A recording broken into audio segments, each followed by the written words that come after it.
Great. So this session, just to explain, is part of the Supporting Communities Through COVID grant programme, which has been funded by Oxfordshire County Council under the COVID Outbreak Management Fund. And we're really pleased to be able to open the session up to everyone and hope you find it useful. So a bit of context, we're very aware that charitable and voluntary groups have been working exceptionally hard during the pandemic. You know, you've all been adapting to shifting situations and enabling the county to manage the many challenges that COVID has brought and which are still ongoing. Many of you were established well before we'd even heard of COVID and have been working tirelessly to support the most vulnerable or disadvantaged in Oxfordshire. So it's really, really important to be able to shout about the great work that's being done and the difference it's making to people's lives. And that's really what this session is about today. We recently had a session on fundraising, and each funder, Oxfordshire Community Foundation, the Lottery and Action Funder, all wanted to know when looking at applications that their money was going to create a positive difference to people. So that means you talking about outcomes and not just outputs. So that's the proof of the difference, the change that your project will make to those that you're supporting, and not just the activities that you will deliver.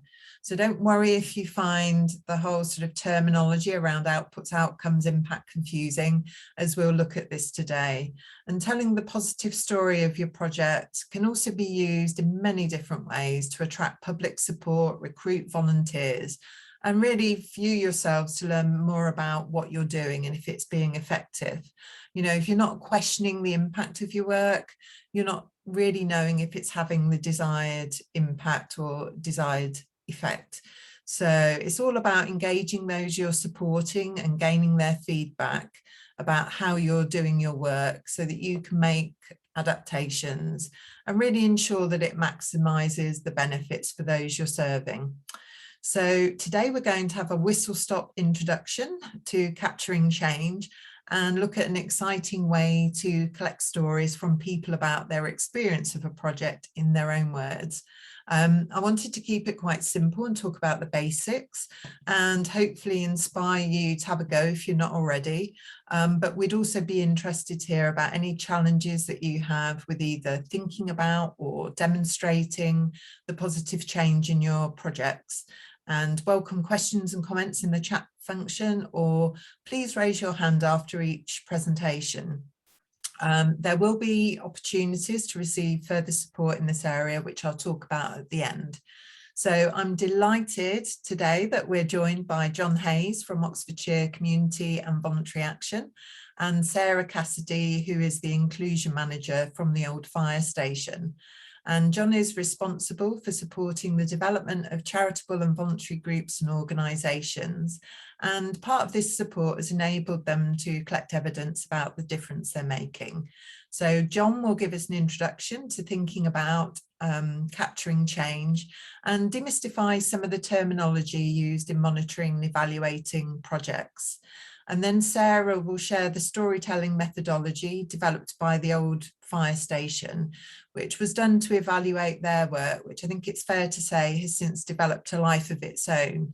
And, you know, they've really been training many other organisations to implement this approach.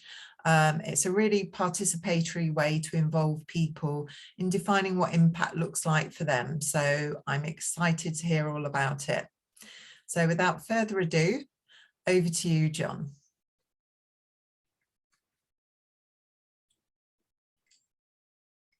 Yeah, afternoon, everybody. I've done a short PowerPoint. I think Lisa will send it around afterwards. If people have got questions at any point, please ask them. It's a complicated area, but it's a question of simplifying it, and everything's in relation to the size of your project. Don't feel, some of the examples that people give are actually quite complex and they're designed for very large organizations. If you're a smaller organization, keep it simple. Don't feel you have to do all the things that national organizations are doing. it is about storytelling. And I guess that's the theme of this session, really, is about capturing those stories and structuring your evaluation and your impact reporting and even your applications, telling that story about what difference you make and why you're the organization that should be delivering what you're delivering. So I'll stick the PowerPoint up.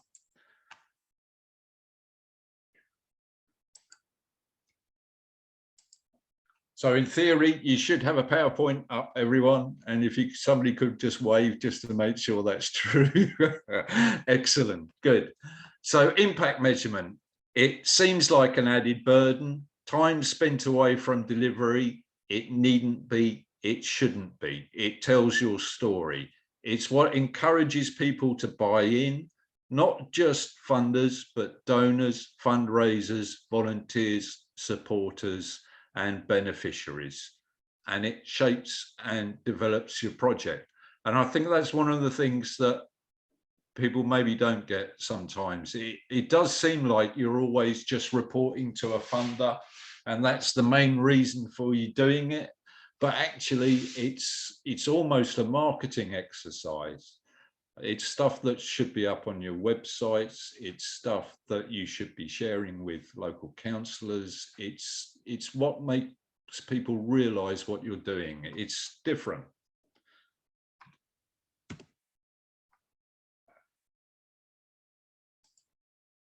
Sorry, the share's not working on that one. So I've shared it in a slightly different format because it's clearly not moving on the screen every time I'm moving on a screen. So impact and evaluation. I can guarantee you're all doing it. You're constantly revising your projects. You're tweaking, you're changing, you're adapting, and you're adapting your projects to local needs. So basically, everybody's doing it. It's the question is, are you actually recording it? And how do you record it? And how do you tell those little stories that come out of your evaluation? We've talked, well, we've sort of brushed over some of the terminology that's used, and it can seem quite complex, but it's actually quite straightforward. I mean, people talk about outputs and outcomes. Outputs, they're basically the numbers, bums on seats, food boxes delivered, meals cooked, people attending events. Funders like numbers because they demonstrate value for money. And if you look at some, if you look at sort of educational initiatives, there's normally a particular figure they're looking for. They know how much it costs to deliver, say, a course to someone. And if you're coming under that figure, then they're impressed. And the thing about the numbers is they also demonstrate need and demand. And most funders are expecting to see, they have a little litmus test on applications around need, demand, and supply. And numbers are what set the scene. They're the ones that show that you can, you've seen what the need is and you've got the demand. Outcomes. So again, this is terminology. You don't really need to use it. It's just how people articulate it. Outcomes. Funders also want a story. Outcomes are the stories behind the numbers, the changes that have been made. What's the difference you are making? How does that relate to the needs you have identified? How have you shaped the project to meet local needs? And why is what your method of delivery or supply the most appropriate and likely to be successful? So when you look at outcomes, it's as much about articulating why, what. So you can get figures from anywhere. You can go to central government. There'll be long missives on deprivation in Blackbird Leys and deprivation in Barton, but that doesn't tell a funder a local story. It doesn't tell the funder what your local interpretation of that is, and why what you're doing is specifically what will solve the problem rather than just addressing the problem. And we'll come on to that slightly in a minute. What I've done here is stuck up a scoring sheet, a section of the scoring sheet from the City Council's grant. And this is to illustrate that element of need, demand and supply. I've put the link at the bottom. It's probably worth everybody reading it if you get time to read it, because it's very, very interesting how they score the applications, and it will give you an indication of the weight that they give to things like evaluation, impact measurement, how you articulate need, how you're targeting beneficiaries. So I'd strongly recommend you read it if you get time, just to give you an idea of what funders are looking for in particular sections of applications. But this bit is really just to illustrate that element of need, demand and supply. And I guess again, it's about the terminology, and they've actually put it in their scoring. Application fails to answer the question or includes nothing relevant. So this is 0, clearly. 2, states what the need is, but does not back this up with evidence. And clearly funders are looking for evidence. 4, scoring 4 identifies need, demand and supply, or 2 out of 3, but relies on out-of-date data or only quantitative or qualitative data. So what they're actually looking for is a mixture of both outputs and outcomes, and qualitative and quantitative data. We'll go on to that in the next bit. The proposal identifies need, demand and supply. It uses up-to-date information, less than 3 years old, available data that is both quantitative and qualitative, for example, surveys and deprivation and census data. So you can see it's built into their scoring. They want a mixture of numbers, they want a mixture of stories. Quantitative and qualitative data, outputs and outcomes. Numbers, basically for quantitative, and a positive narrative for that qualitative data for existing and potential funders. Quantitative data is information that can be counted or measured and given a numerical value. So that's quite simple to find normally. And qualitative data is descriptive, interpretive, observational. It's that local story that gives the numbers meaning. It's that bit of the narrative that sets you apart perhaps from other applicants when you're applying for funding. It tells your story. And I know people keep banging on and telling you to gather this stuff, but it really, really is important, because that's the bit that people are interested in, not just funders, but volunteers, the community, businesses.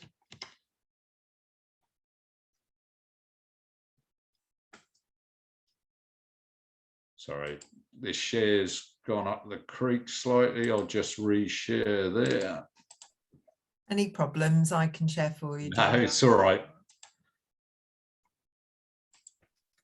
So, I mean, just as an example, which has the better story? Which one sells it to a funder? Which has the better narrative or story?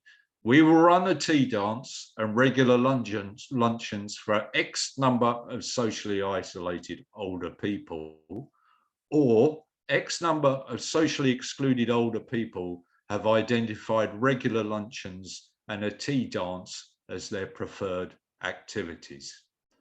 So the first one, clearly you can see that you're doing things to people. It looks nice. It's probably slightly boring, but you're going in, you're delivering luncheons and you're delivering a tea dance for socially excluded people.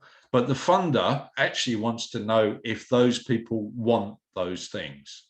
So the second one is clearly a much, much better narrative, because you've consulted the older people, the socially excluded older people, and they have actually identified regular luncheons and a tea dance as their preferred activities.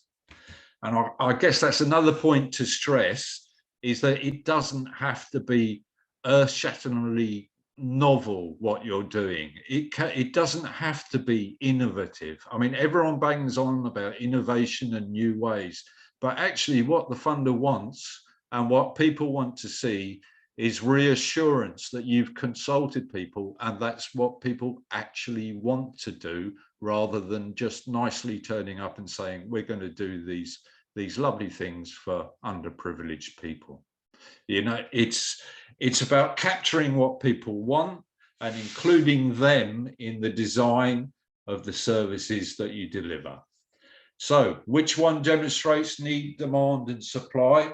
So clearly the second one, if you apply that to the city scoring, is far more likely to hit those numbers than the first one, because you've got available data in there and you've surveyed and you've talked to people.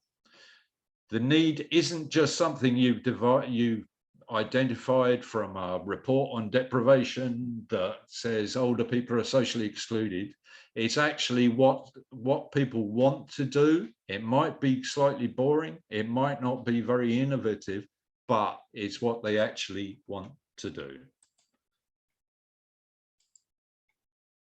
So examples, basically what I've picked out is some of the guidance from Awards for All who were at the funding session, just to illustrate this. Your project should involve your community. We firmly believe that when people are in the lead, communities thrive.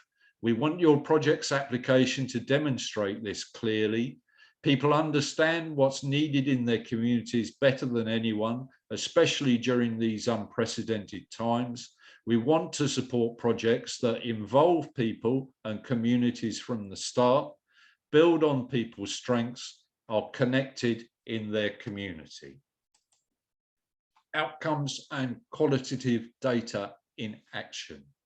During COVID, think about what you can do to find out what's important to people in your community. So we're talking here more around the qualitative data. It's not just the numbers, it's that story, that narrative that made you start the project in the first place, essentially. For example, online surveys, virtual meetings, telephone calls, conversations with helper agencies, and engaging with stakeholders. You should also think about encouraging people who benefit from your project to get more involved in running your organisation and making decisions. For example, they could become trustees or volunteers, or you could find ways to employment. So basically, the funder's looking for that kind of involvement. They want to see that in your narrative.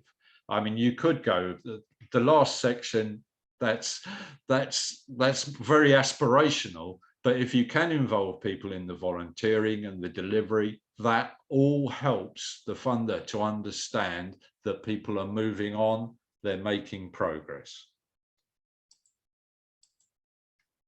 So what funders want to see: need, demand and supply. We've kind of looked at that, and it's even structured into the scoring of applications, and beneficiary involvement where possible in the design, delivery and management of projects.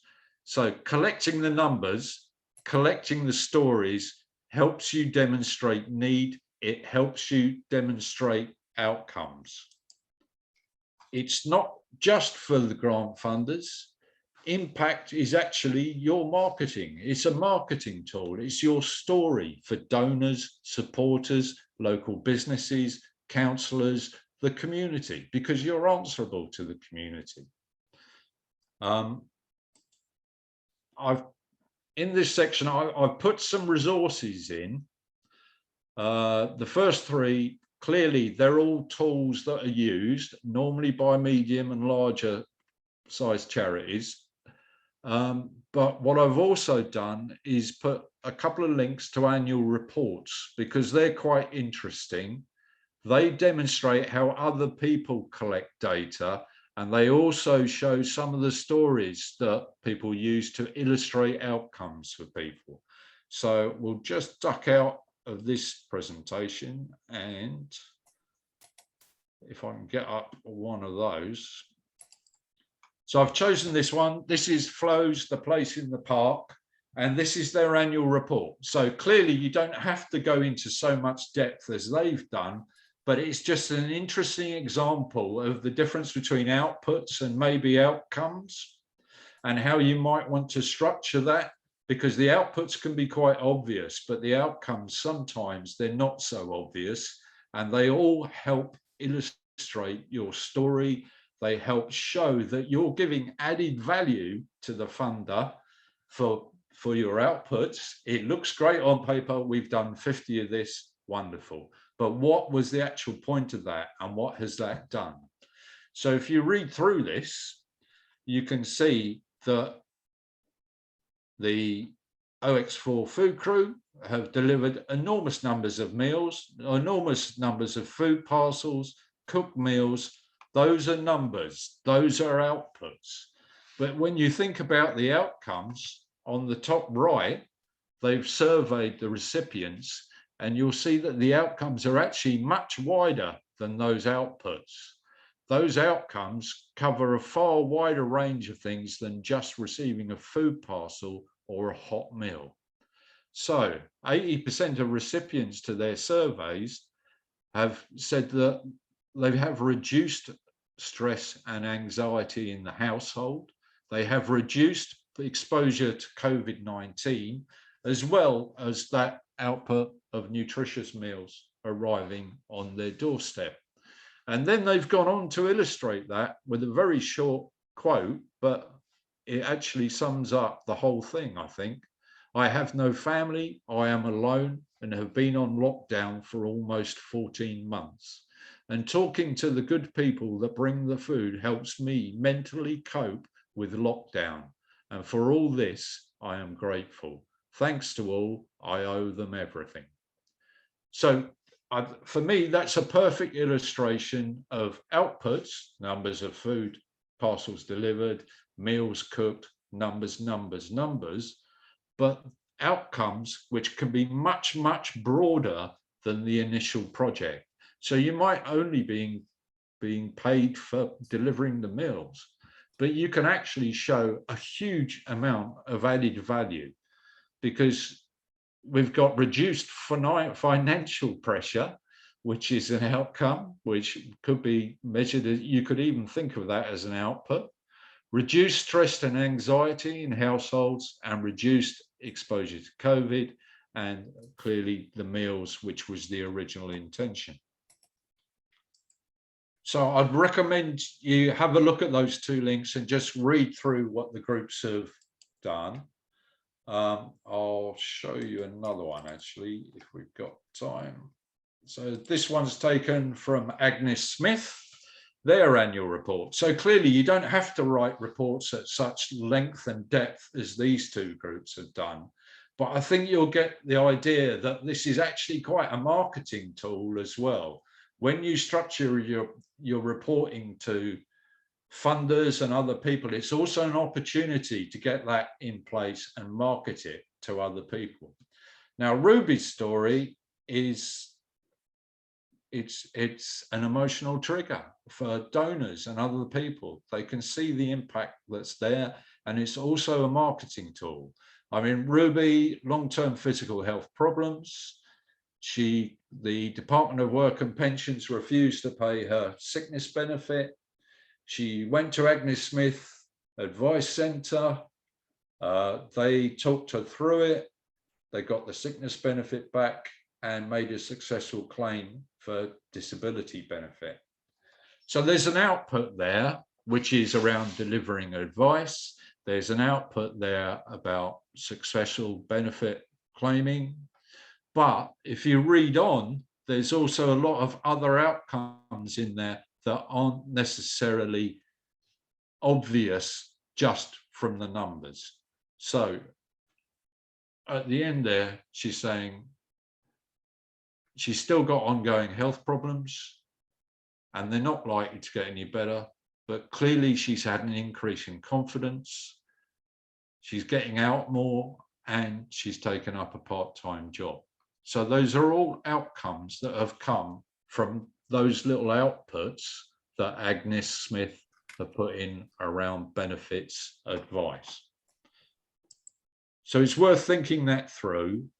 It's worth trying to capture those stories, get them down on paper if you can, record them, articulate them however you can, because that's the bit that people are truly interested in. So if you think of it, you've got an output, which is one measure, but you've also got an outcome, which potentially is another measure. And the outcomes tend to be much broader than the initial output. And that's what COVID's done. Essentially, it's shown that the voluntary sector is able to deliver much broader outcomes than other agencies who just concentrate on the output. And that is your niche value. That's what's special about the voluntary sector. And that's what the voluntary sector isn't very good at selling sometimes. We do it anyway. We don't tend to boast about it. And the point I'm trying to make is don't be shy. Record those things, illustrate them. That's your niche value. That's what makes you different to the agencies who pop in, do one thing, and then pop out again. You're delivering much broader outcomes than what you're actually being paid for. Measuring impact. So I'd encourage you to explore those links and look at the tools and things that are on there, but you don't have to use them. Some are quite complicated, some are quite simple. There's loads of resources out there. There's a bewildering array of measurement systems. Some might work for you, some might not. Before plunging in, think it through. What are the most accessible and practical methods for your beneficiaries? So some people might be good at writing, they like written materials. Other people like oral or video, or they like to do something practical. I mean, it sounds ridiculous, but sticking a little note on a board or graffiti boards, those sort of things. Keeping track of the numbers is relatively easy. It's the stories that tend to be harder. Keep it as simple as possible. Surveys, written information, video, audio, Zoom, graffiti walls. Some of the younger people's groups are using those very, very effectively. It's just a question of people walking up, writing down what they want and what they expect, what they've got, the difference that it's made for them, whatever works for you and your beneficiaries. So, like we said at the beginning, you're all doing it. I can absolutely guarantee you're doing it, constantly revising the project, tweaking, changing, adapting to local people's needs. The question is, are you recording it? And what are people doing now? It's not just about reporting what you've done to a funder. It's not just about the past and present, but also the future planning, marketing. And I'll say it again, what COVID has done, it has shown that it's the groups on the ground that are delivering, and they're the ones that are having the true impact. It's not the massive organizations, it's the locally connected organizations that are delivering the most value. And that needs to be recorded, that needs to be articulated, because agencies are looking at how they spend their money at the moment. And if that stuff is on record and it can be shown to them, then it might influence their financial decisions. Thanks, folks. So has anyone got any questions around that? Are there any bits that people want to explore further? It's been a very simplistic overview of things, but if people want more detail, I've put my email at the end, so please don't hesitate to contact me. But has anyone got any questions? I think there are some in chat. I'll just check. Yeah, so I think the recording and the presentations will be sent out.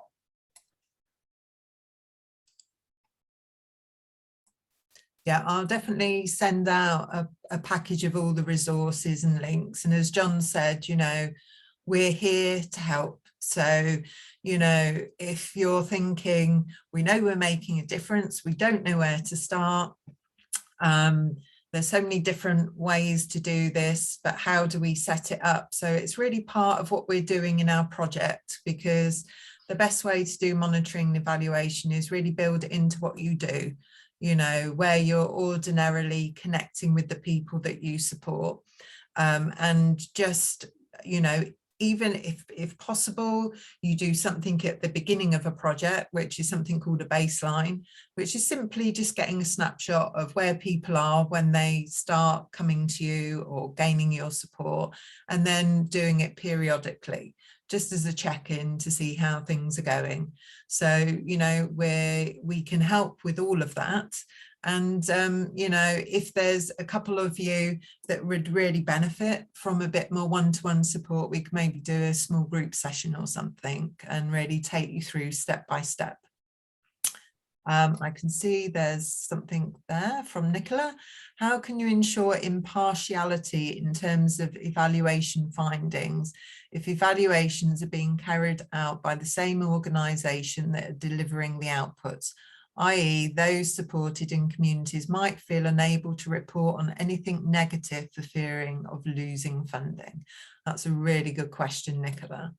Don't know, John, whether you want to pick that up. I think the negative stuff's as valuable as the positive stuff. When it comes to funders, they actually like to see you're adapting your projects as you go along. And that's part of staying in contact with your beneficiaries as the project goes along. And you need to build those things in, essentially, as part of your evaluation and monitoring. So every few weeks, maybe have a pause, have a chat to people, see how the project is going. Even the National Lottery, on their really big schemes, they don't mind if you've got good reason to change the way you're delivering things because people are actually saying this isn't working. Then they actually like to see that because it shows you're a responsive organisation. The negatives are in there, but you can turn them into a positive. It's not, it's one of those things. Feedback's feedback. You're going to get most things right. There are going to be some elements that are going to be wrong, and people are going to change. They're going to say, well, actually, we want this. You started doing that, but we actually want this. And that's part of the thing with COVID, is people started food parcels. Now it's also prescriptions, it's mental health support, it's all sorts of things. So when people say that, and they say, this isn't actually what I want, then that's your chance to respond to that. Thanks, John. I think also, you know, it's going to depend on the size of your project and the funder. Some funders will, you know, you should be building in monitoring costs so that, you know, you're not carrying that as an additional burden. Some funders will actually request you to get external evaluations, and they'll allow you to put money in for that. So that is good. It's one of those things which is always a challenge. But the other thing you can do is use sort of a mixed methods approach. So, you know, you might have like an anonymous survey, or you might just have discussion groups, you know, so that people have got different ways of feeding back, because, you know, you're always going to be influencing if you are talking to your beneficiaries. So, you know, it's just sort of trying to have different ways of collecting that information so that you're what we would call triangulating. Sounds complex. It's just using different ways of gathering feedback. So it gives people opportunities to comment anonymously and also to others. But, you know, if the donor requires a big evaluation by an external evaluator, they should be allowing you to put money in the budget for that, and make sure you do, because you know that can be quite considerable. But again, as John said at the beginning, it really depends how big your project is, how much funding you're getting, to how complex you want it to be. But also try and make it fun for people to get involved. When we had Simon from Oxfordshire Community Foundation, he said they were very happy just to have a picture on social. They were looking at having a picture on social media of something like a washing line, where the people that were being served said, on a washing line, or on a, I suppose, scale of 1 to 10, you know, has this been a useful project in some way? And people were putting a peg on the washing line. So, you know, it doesn't have to be rocket science. It just has to be the most appropriate for what you're doing. If you've got any more questions, please put them into the chat or send to me after. I'll put my email address in there, but I'd like to carry on and invite Sarah to give her presentation, as we're running a bit behind. But thanks so much, John, and do keep the questions coming. Great, thank you, Lisa. I'll just bear with me a moment. I'll just share my screen. And can everybody see that okay?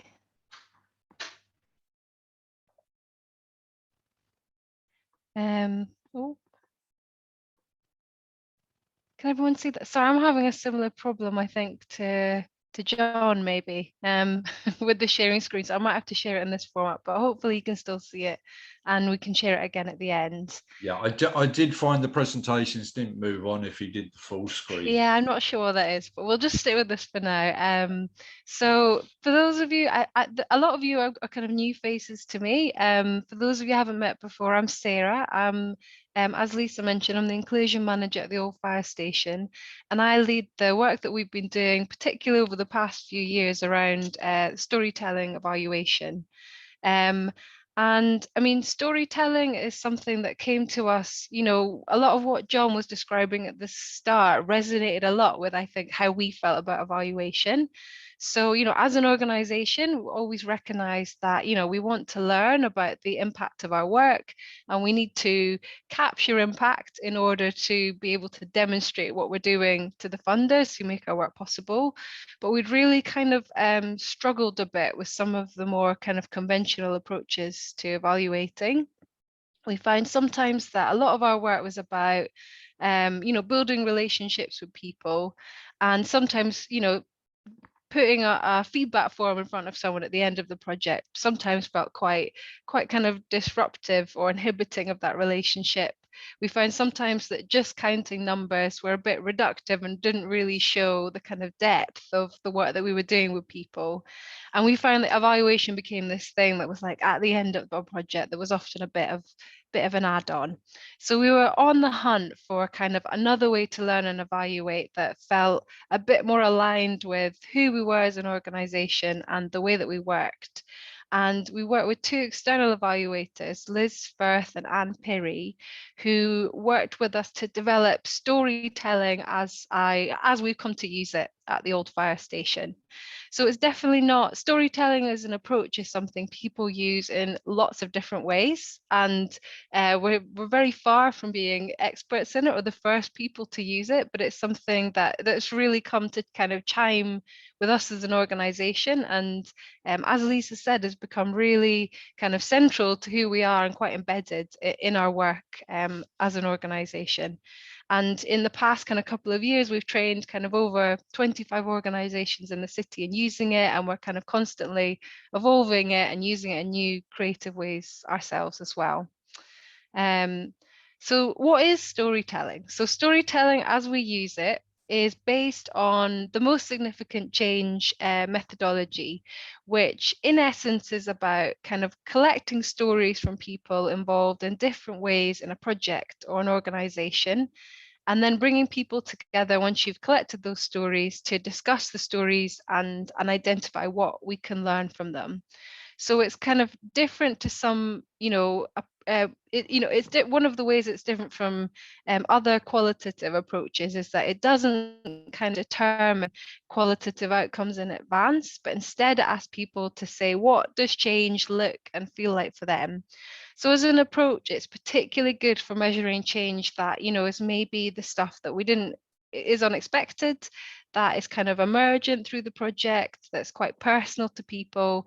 It can show that can be lots of different impacts on any one project, and it can really help us to understand how the change happens. So at the way that we kind of put this into practice at the old fire station is through these 6 steps. And I meant to say at the start, I will share, we have a guide on using storytelling and a webinar and lots of examples, so I'll share that at the end, so which has a lot more depth on all of these steps. So it seems like I'm rushing through, there is somewhere to go to that has that detail that I'll share afterwards.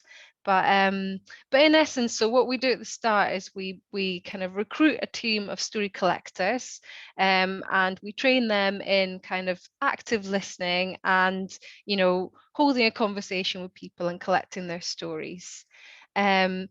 Our story collectors then meet with our storytellers. So these are people that are involved in different way in the project or the thing we want to learn about. So for us, we've included both, kind of people who've participated in the project, but also staff, volunteers, to really kind of understand impact on many different levels.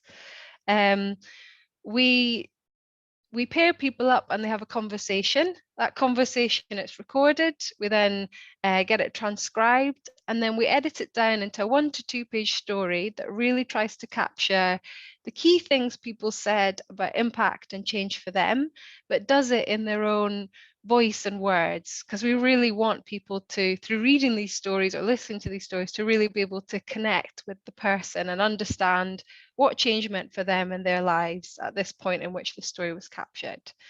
And then once we've collected anything from kind of 5 to 15 stories, we bring people together for a discussion session. So this is a session where people who have different relationships to the project or to the organization come together and all read or listen to the stories in advance and then discuss, okay, what's the learning coming out of these stories? What impact are we seeing? How did that impact happen?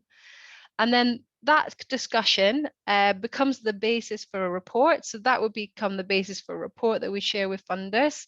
And the stories themselves, similar to what John was saying, they are, well, first and foremost, we collect them to help us learn. They always have many lives, so they become really central to our marketing, to our comms, to also creative projects, because we're an art centre. We're always looking for ways to share these stories to kind of amplify the voices and the work that we're doing as well. So I'm not going to go into these now because we haven't time, but we've used storytelling in a number of different ways. So the first time we used it was to learn about what the impact and the significance of the old fire station as an organization for the people that we worked with. So we collected from people that worked with us in lots of different ways, and that learning was really, the learning that came out of that was really significant. It led us to rewrite our whole mission statement, because people told us actually the impact we're having wasn't quite the impact that we thought we were having, or it was different language that was being used. So that led to us rewriting our mission statement. We've since used it to evaluate our own projects. So we've used it to evaluate some of our creative projects, one of which I'll look at now, just to give you a kind of a flavour for that. And then more and more we're using it across the city. So with different partners in the city who want to kind of use this way of learning or evolve it, to suit their organisation, to capture stories and use those to learn about the impact they're having. So to give you a kind of a feel for how that's looked in practice for us, I wanted to just focus on Icon. So Icon was a project that we ran at the old fire station a few years ago now, in which a photographer, Rory Carnegie, worked with crisis members, so people with experience of homelessness, to recreate some iconic British photographs. And it was one of those projects that I'm sure, like a lot of the work you do, you know, there was just a real buzz in the building about this project. And there was definitely a feeling that this was having an impact on people, but it was quite hard to place or in a feedback form to capture what that impact was. So we collected the stories of 15 people involved in different ways in the project, so including crisis members, but also artists, staff, volunteers. And then we held our discussion session to capture the learning from that. But these are, I don't know if you can see them, I'll try and go bigger again. These are a couple of excerpts from the stories that we collected. And yeah, I think hopefully they kind of show the way in which the stories really try and keep the voice of the person in it. So often the stories, they're quite kind of verbatim in the way they're written. So they're not always perfect English, but we really try and help to you know, capture them in a way that shows, so you can kind of hear that person and what they're saying. And then we can use these stories in lots of different ways afterwards. So that's the stories. And then in terms of the learning, I'm not going to go into these in depth, but just to give you a feel for, I guess, how we move from these stories towards something that is more kind of concrete in terms of learning. These were the things that, you know, really came out across the stories as some of the things that people who were involved in ICON got from the project. So people, you know, really felt that they were a part of something. People discovered new things about themselves. They developed skills, they made connections, they built confidence, they had fun. And some people, you know, really felt able to move forward with things in their lives. And all of these things are in more depth in the report, but these were some of the kind of headline learnings that came out of that. And the stories also showed us, you know, what enabled these things to happen. So there were high expectations, people felt valued, many of the hierarchies were broken down in teams, people were able to learn through doing. There was both flexibility but also structure in the project, and all of these things as well. So yeah, I hope that shows a bit kind of how we'd move from these 15 stories to having something that was still quite tangible and solid to share, both with funders and also to take forward in our own learning as well. For the purposes of time, I'm not going to go into, I wanted to just share a little bit about the Oxford Together project, but I think I'll maybe just kind of signpost you onto that instead. But I think for the context of this group and the nature of the work you do, maybe these stories and the learning might be interesting examples to look at. So this project was one that we ran in collaboration with Oxford Hub. We right at the beginning of the pandemic recognized that, you know, people were coming together, as I'm sure many of you were a part of, in kind of new ways. And, you know, we're seeing kind of ways of collaborating and pulling together that hadn't seen before. And we really wanted to learn about and capture the change that was happening in this time, and think about, okay, how can we then, you know, hold on to that and use it to kind of shape services and the way things work going forward. So we worked with Oxford Hub to collect the stories of 32 people involved in different ways in Oxford Together. So that included the stories of people who received support, but also staff, volunteers, you know, city council employees. And then we held a series of discussion sessions where we brought people together to kind of think about the learning coming out of that. And I'll send a link to those stories, because there's lots of really, really powerful ones from people on all sides of that, you know, delivery. And there's also a report which captures the learning that came out from that too. So that's two, and I know I'm speaking quite quickly, so do pop any questions in the chat. And I'm speaking quickly so we can get to the end, so I can answer any questions. Hopefully there'll be time for that. So that's kind of storytelling in a nutshell.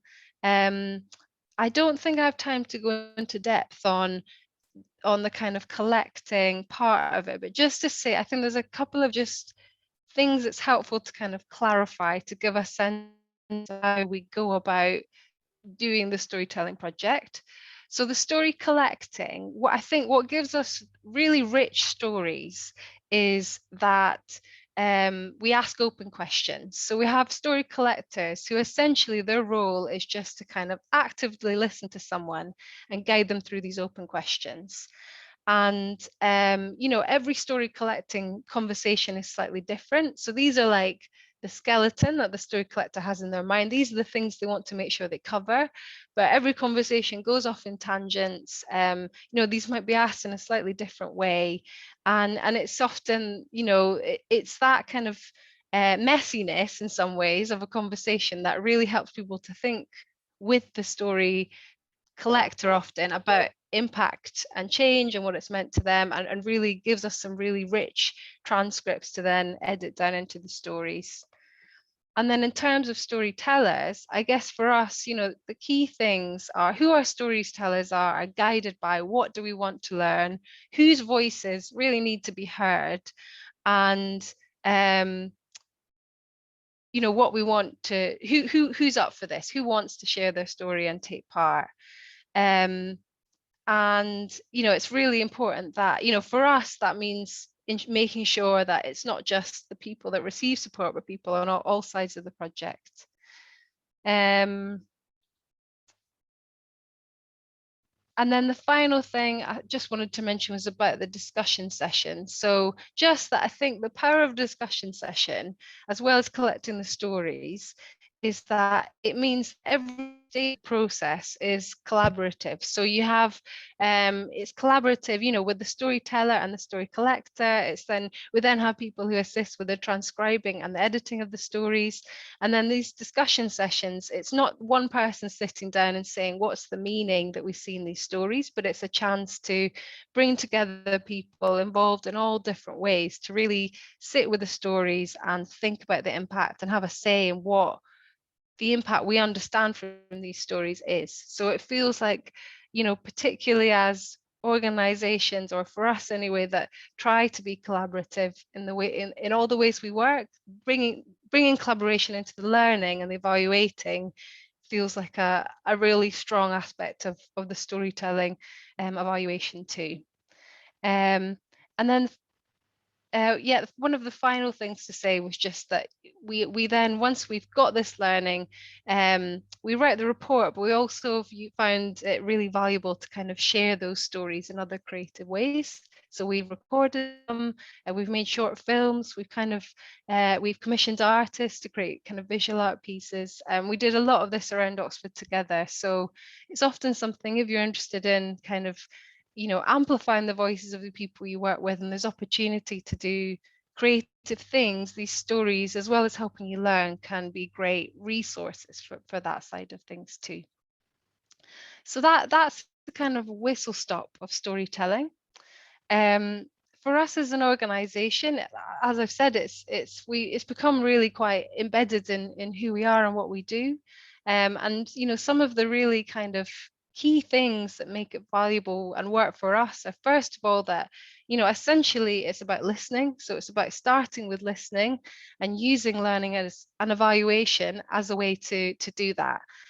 Which I think chimes a lot with what John was saying as well, about that importance of asking people and hearing from people, first and foremost, what they want, and letting that shape what you do.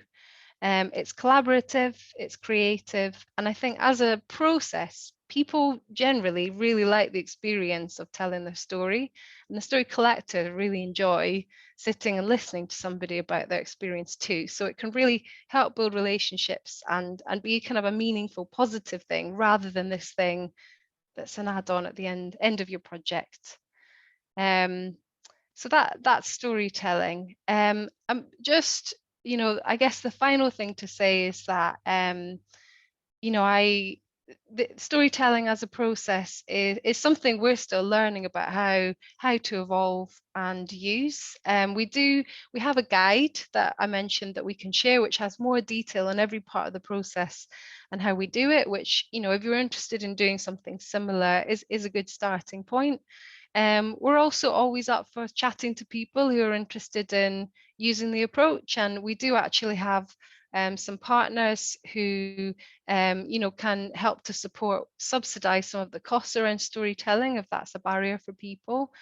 And you know, we also recognise that storytelling, it's quite a lengthy way to evaluate and learn. So it's not right for everything, and it's not right for everyone. But at its core, it's about how can you foreground people's voices, and through doing so, enable the way you learn to be rooted in what people want, and let them have a say in that. And yeah, certainly for us it's been a powerful way for us to learn as an approach. I'll end things there, but yeah, any questions in the final 5 minutes, do pop them in the chat or ask, or otherwise really happy to have conversations with people following this. Ooh. If I can stop sharing. There we go. Oh, that's great. Thank you, Sarah. That's so inspiring. I love the way that it's a very holistic approach. So you're not just gathering stories from the people that you're supporting, but from other people involved in the projects. And that, gives you a really 360 approach of how people are experiencing the projects from different perspectives. And I think from that comes all the rich learning that you're gathering. And so I know it's quite labour intensive, but I think, really, really worth doing. Has anybody got any questions for Sarah? I will send the recording, the PowerPoints, contact information. I'll also send links to what Sarah was mentioning, the guide, and also to the Oxford Hub Stories project, which was done, which is great. Lovely different forms of the learning coming through there. As she was saying, there's videos, there's artistic interpretations. It's great. So I can remind everybody when I send the resources at the end. I can't see any questions at the moment, but if you have any, do get back to us. If you would like further support, do get in contact. Thank you, Sarah. That was great. Thank you, John. Thank you both for sharing your expertise in this area. And hopefully it's just encouraged those of you that aren't doing this yet to have a go. Sarah's storytelling approach could be used in a really small way, and we can think about that with you if that's something that's of interest, or just really accessible ways for you to start to capture the change that you're making. And hopefully we've all highlighted how really important that is. You're doing fabulous work. We just want to make sure that everybody knows about it. So the only other thing to say is that I will be running some more sessions in the new year, and I'll send those links round after Christmas. One will be about active listening, and one will be about ABCD, which is the asset-based approach to community development. Those two things sit together, but you could join each of those sessions separately. So thank you all for joining us. If there's no further comments, I will say hope to see you again at our next session. Thank you both, John and Sarah, and have a great day, and look out for the resources, which I will hopefully send to you, all being well, by the end of the week. So thank you, everyone, and bye for now.